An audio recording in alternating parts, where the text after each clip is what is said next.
आप पूरी तरह स्वस्थ हैं, पुरुष हैं और समझते हैं कि आपका शुक्राणु हमेशा वीर्यसेचन की स्थिति में होगा, तो आप भूल कर रहे हैं।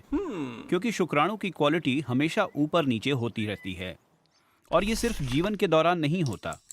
हालांकि ज्यादातर मर्द आमतौर पर जीवन भर शुक्राणु का उत्पादन करते हैं, लेकिन अत्यंत गतिशील शुक्राणुओं की तादाद धीरे धीरे घटती जाती है साल दर साल, हर साल 0.7% की दर से। साल का अलग अलग समय भी शुक्राणुओं के उत्पादन को प्रभावित करता है।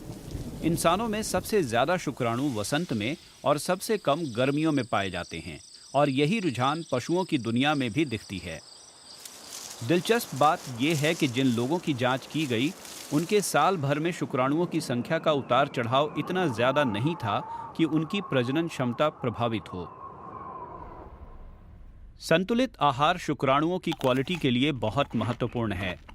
जिंक, सेलेनियम, विटामिन सी और ई, फॉलिक एसिड और ओमेगा 3 वसा शुक्राणुओं की गतिशीलता को बढ़ाते हैं। ये सारे मटेरियल एंटीऑक्सीडेंट की तरह काम करते हैं। वे एपिडिडिमिस में जलन और सूजन को कम करते हैं। यहीं पर शुक्राणुओं की भागदौड़ शुरू होती है। शुक्राणुओं के लिए सबसे अच्छा आहार है समुद्री मछलियाँ, साबुत अनाज से बने उत्पाद और फल तथा सब्जियां। शुक्राणुओं की क्वालिटी अच्छी हो, इसके लिए खेल कूद और व्यायाम भी बहुत फायदेमंद होता है, क्योंकि इससे टेस्टोस्टेरॉन का स्तर बढ़ता है और उसके साथ शुक्राणुओं का उत्पादन भी। लेकिन दिलचस्प बात यह है कि बहुत ज़्यादा खेलकूद करने वाले खिलाड़ियों में शुक्राणुओं का उत्पादन कम होता जाता है। सबसे नुकसानदेह होता है मसल बनाने के लिए अवैध दवाओं का इस्तेमाल। शुक्राणुओं पर तापमान का भी असर होता है। उन्हें ठंडा पसंद है। अंडकोश शरीर के बाहर होते हैं, इसलिए वे शरीर के अंदरूनी हिस्से के मुकाबले 3 डिग्री ठंडे होते हैं। कार की हीटेड सीटों से, गोद में लैपटॉप से, गर्म पानी के स्नान या सौना जाने से शुक्राणुओं को नुकसान का डर है।